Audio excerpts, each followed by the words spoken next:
Oui, d'abord, laissez-moi remercier l'Académie royale. Bonjour tout le monde de son invitation, sa généreuse hospitalité et de ce colloque passionnant. La question, c'est est-ce que l'écologie change tout? Elle change pas mal quand même, hein, mais dans le fouillis de toutes les questions que l'on pourrait traiter, je vais me concentrer sur les priorités écologiques que j'estime, sur lesquelles je travaille, si vous voulez, tout en vous disant, attention, la politique, c'est pas uniquement l'écologie, il y a la paix, la guerre, les inégalités, tout ça, ça reste toujours d'actualité, très présent. Et donc, la question difficile, c'est comment est-ce qu'on intègre maintenant une nouvelle préoccupation. Alors, les trois priorités dont je vais vous parler, c'est la planète, la nature, la technique. La planète, d'abord. Elle frappe à la porte, la planète, c'est la première fois, parce que maintenant, 7 milliards d'êtres humains, bientôt 9, bientôt 11, on ne sait pas, avec les outils les plus puissants et les techniques nourries par une énergie très puissante, ça change les équilibres globaux de la planète. C'est la première fois dans l'histoire de l'humanité que l'humanité est responsable des équilibres de la planète. C'était jamais arrivé. Et la difficulté au plan international, si vous voulez, c'est qu'il n'y a pas de plateforme pour traiter des problèmes planétaires. Ça n'existe pas. Il y a juste une organisation des Nations Unies qui est un syndicat d'États souverains. Donc le syndicat d'États souverains se réunit, se donne beaucoup de mal, hein, et les États souverains sont en principe présents dans la négociation, non pas pour défendre la planète, ni l'humanité, ni les générations futures, mais pour défendre leur intérêt national d'abord.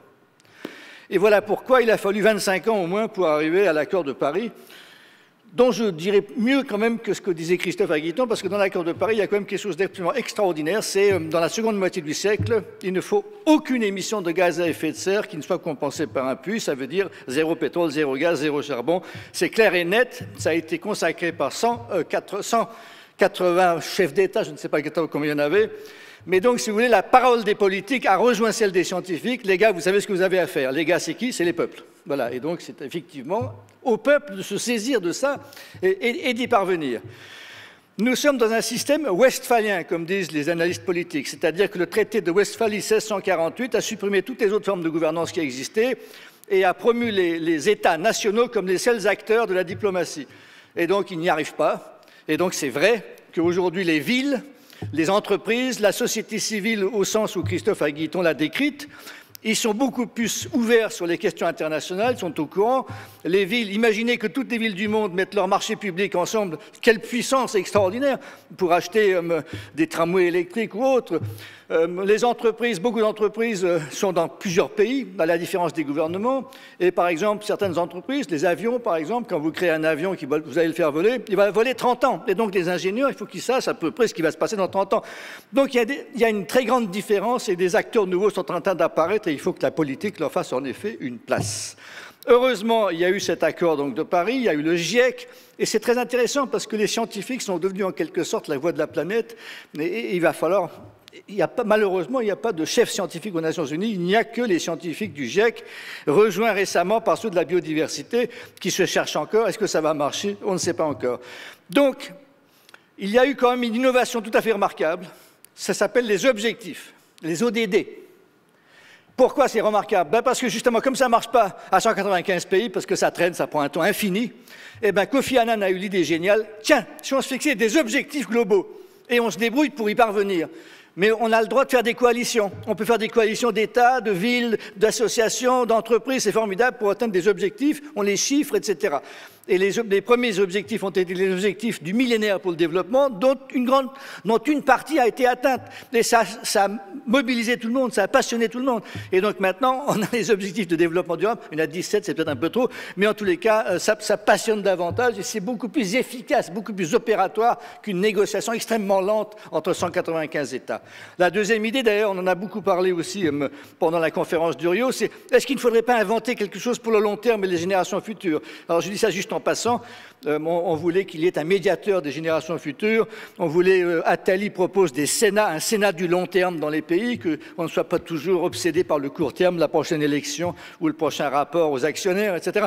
Donc la question du long terme et de la forme politique qu'il faut créer pour ça est tout à fait posée. Moi, personnellement, j'étais favorable à l'idée d'un tribun de la plèbe. Vous savez, dans la Rome antique, le peuple n'avait pas droit à la parole, et donc c'était les sénateurs qui étaient les gens riches ou les nobles qui décidaient pour les autres, sauf qu'il y avait un tribun, un gars qui était chargé de représenter le peuple et qui pouvait dire veto. Ça ne marche pas, je m'y oppose, c'est contraire aux intérêts du peuple. Eh bien, moi j'étais pour un tribun de la plèbe de la nature, voilà, ou des générations futures, quelque chose qu'il faudrait inventer.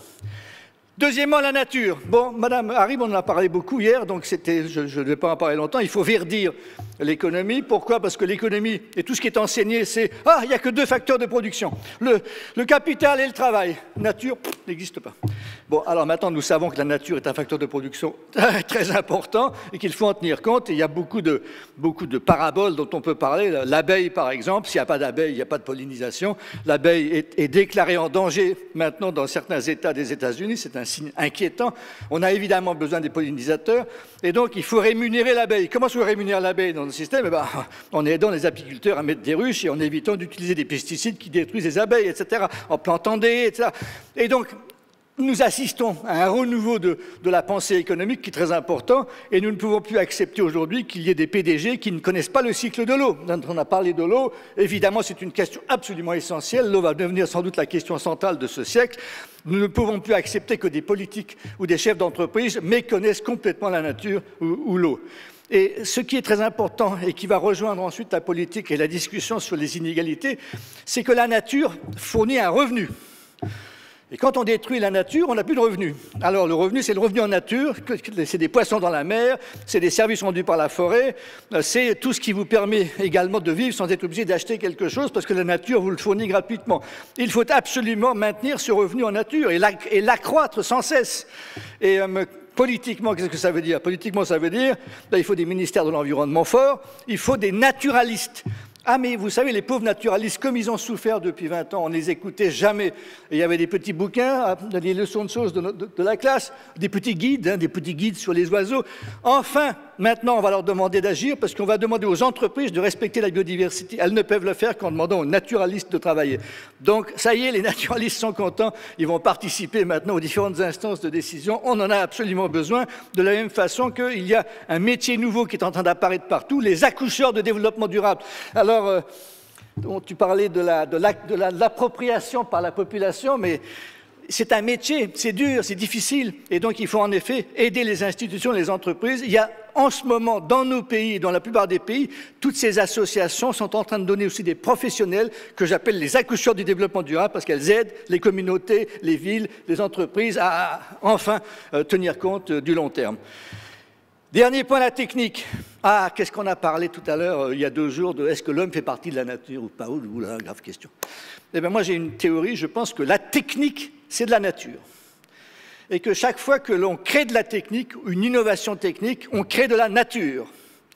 L'homme n'a pas de griffes, ben, c'est pas grave, il va se créer une pelle bêche, il va se mettre un silex, n'importe, il va s'organiser pour avoir une griffe. L'homme ne peut pas voler, pas de problème, on va créer les avions, etc., etc.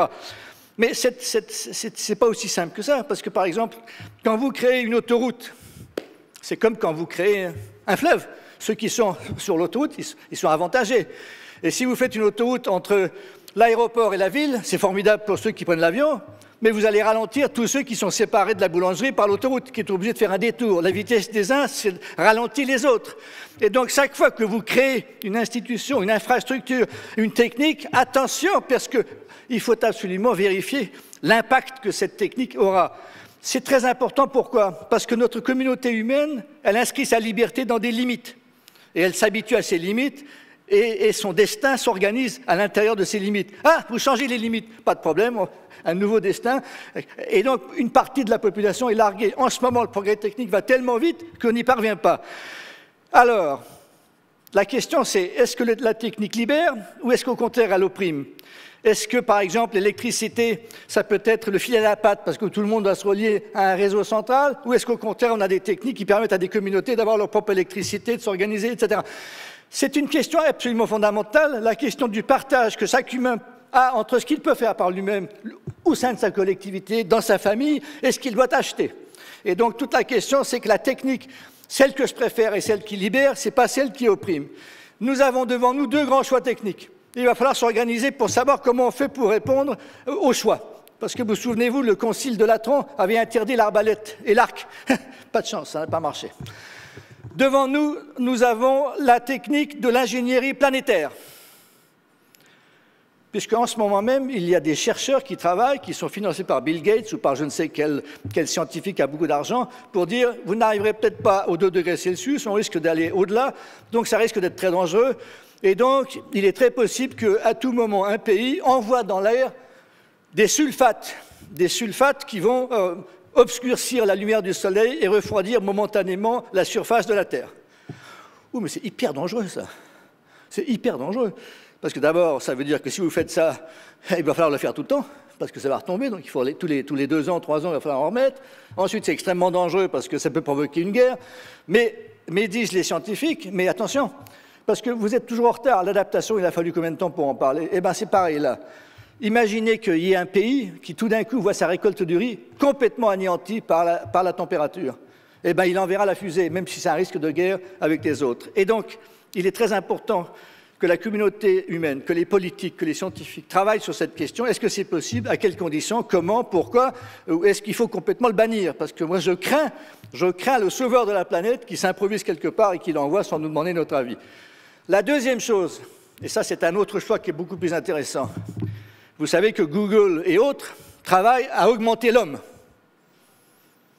Ah, augmenter l'homme, c'est intéressant ça. On n'a pas attendu Google pour avoir des performances sportives meilleures, ceci, cela, etc. Mais là, c'est un peu différent. Là, c'est un peu comme Internet. Internet préfigurant, en quelque sorte, l'homme interconnecté. Les cerveaux directement interconnectés. Donc, une espèce d'humanité nouvelle. Alors, pour l'instant, il n'y a que quelques fous ou quelques chercheurs ou quelques gens extrêmement sérieux qui mettent de l'argent. Vous savez, un Américain très riche vient de dire « je mets de l'argent là-dedans parce que je n'ai pas envie d'être l'esclave des robots dans quelque temps ».